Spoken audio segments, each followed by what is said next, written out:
Mariano, and this lecture is about writing a research proposal. There are 4 areas we are going to explore. First, we define what a research proposal is.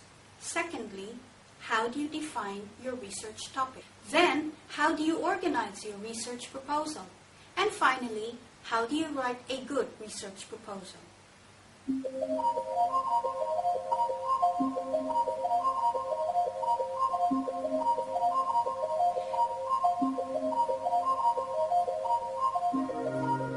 What is a research proposal? It is a statement of intent, and it is written for the thesis and dissertation. It provides the reader with a very good reason why your research, should take place. At this point, it is important to first distinguish between a thesis and a dissertation. A thesis or dissertation is a discourse, a debate or discussion on a particular topic. More specifically, a thesis is a body of work that is written to fulfill the requirements of a master's degree, while the dissertation is written for the doctoral degree.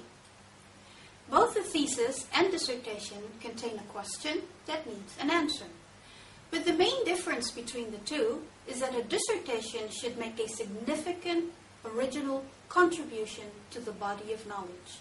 In contrast, the master's thesis answers a research problem or question based on previous research or literature.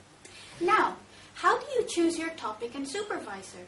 It is important that you choose a topic you are passionate about. Research on something you find interesting, for it will be a topic you will be working with for a significant period of time. As for the choice of supervisor, select someone for their expertise and ability to relate to you. Of course, you may not be lucky enough to get a perfect match, but the postgraduate guidebook can help you know the responsibilities expected of the student and supervisor.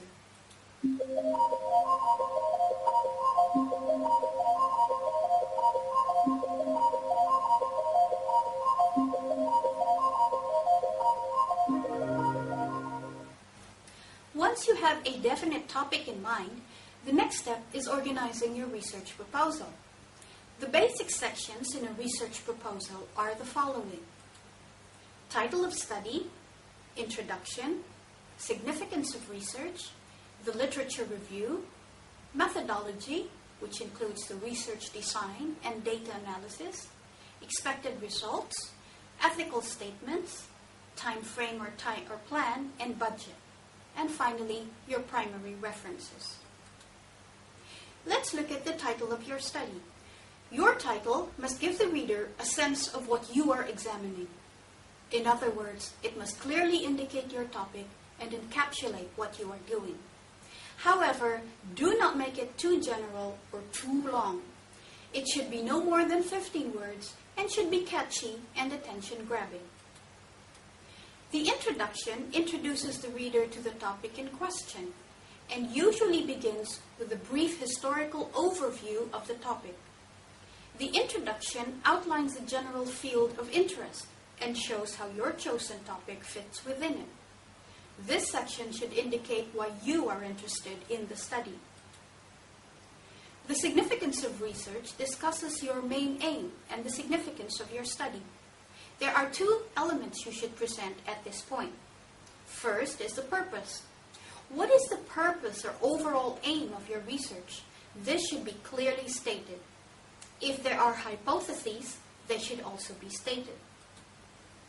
You should indicate what objectives you expect to achieve through your study and what specific research questions will be addressed. The second element is the significance of your research.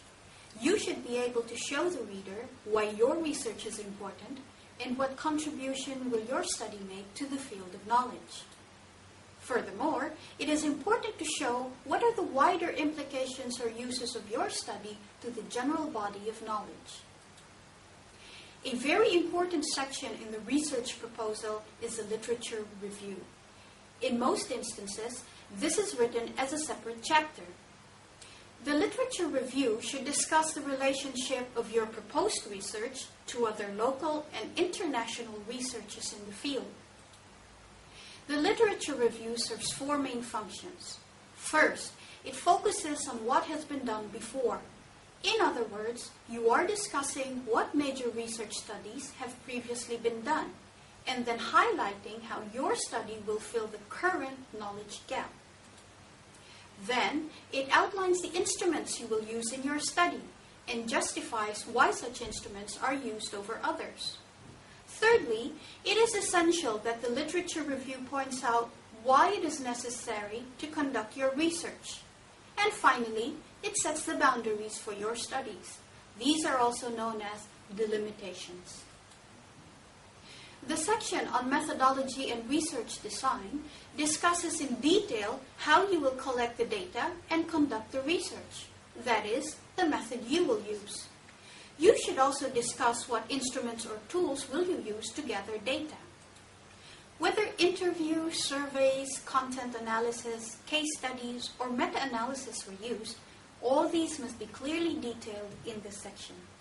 This may include quantitative, qualitative, or action research you plan to undertake.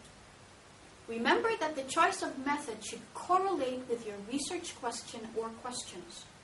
In other words, if the bulk of your research involves interviews and surveys, the research method you use may be of a qualitative and quantitative nature.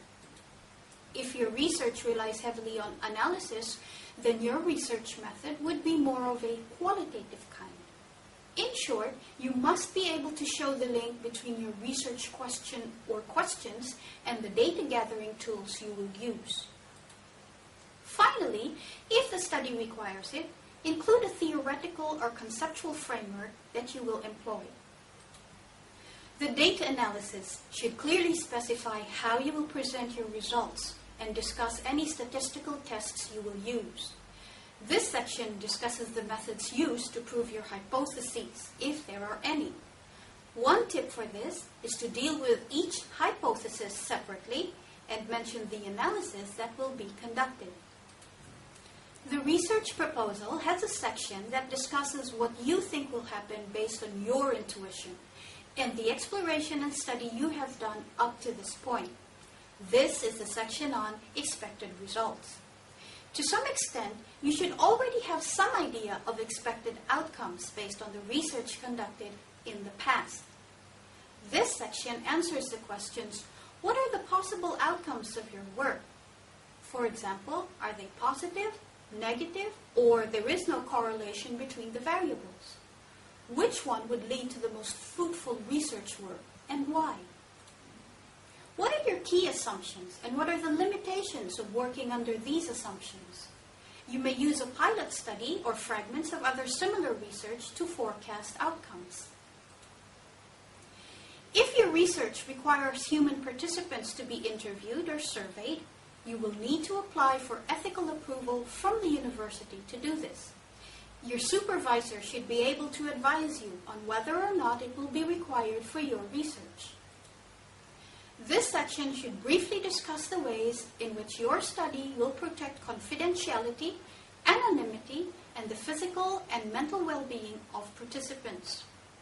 If animal subjects are used, you will need to get approval from the appropriate animal ethics committee concerned.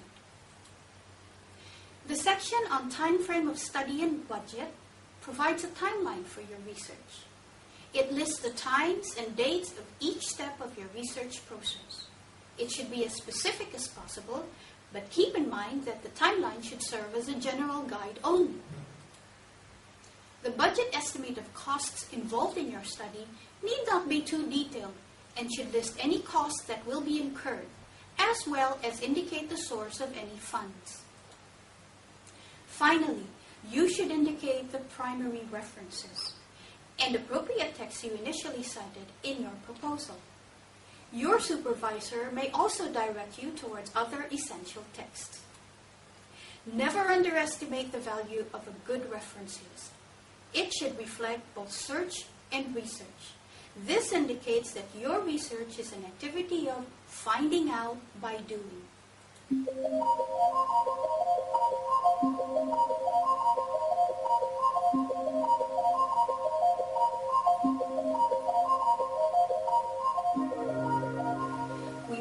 turn to writing the research proposal.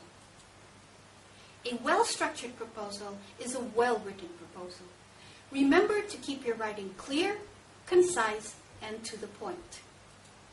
At every step of your writing, consider the most basic unit, which is the paragraph. Organize your paragraph by following the TEE formula. T, have a topic, sentence, and controlling idea. E, explain, elaborate, or define that idea. And the second E, provide evidence, examples, or illustrations. Avoid long paragraphs of 250 plus words. Remember another working formula. One main idea to one paragraph. Furthermore, keep your sentences simple. One idea for every sentence. Let's look at this example. Research proposals, which are expressions of intent that the research should indeed take place, are not only structured, with about 10 elements contained therein. They are convincing as well as concise, rather than obscuring ideas amongst a plethora of excessive words and verbosity. Did you have difficulty understanding the sentence? How about rewriting it this way? Research proposals are expressions of intent that the research should take place. They are not only structured with about 10 sub-elements, they are convincing and concise. They should not obscure ideas with excessive words and verbosity. Finally, we come to saving your work. There are only two things to remember. Save frequently and print multiple copies, and save multiple copies. The proposal is more than a plan. It provides the supervisor and subsequently the staff with the information on which they can approve and or suggest modifications to the research project. A highly explicit proposal, provided the research is properly conducted and clearly documented, ensures a higher possibility of the final thesis being accepted. In a good thesis, the following elements can be traced back to the proposal. A distinct contribution to knowledge, evidence of the discovery of new knowledge or the exercise of independent judgment, literary presentation, original work of merit worthy of publication, evidence of competence in independent research, understanding of concepts, issues, techniques, and methodology, and finally, critical use of published work and source materials. So what have we covered? We have looked at what a research proposal is. We have looked at how to define your topic, how to organize a research proposal, and finally, writing a research proposal. Good luck with writing your research proposal.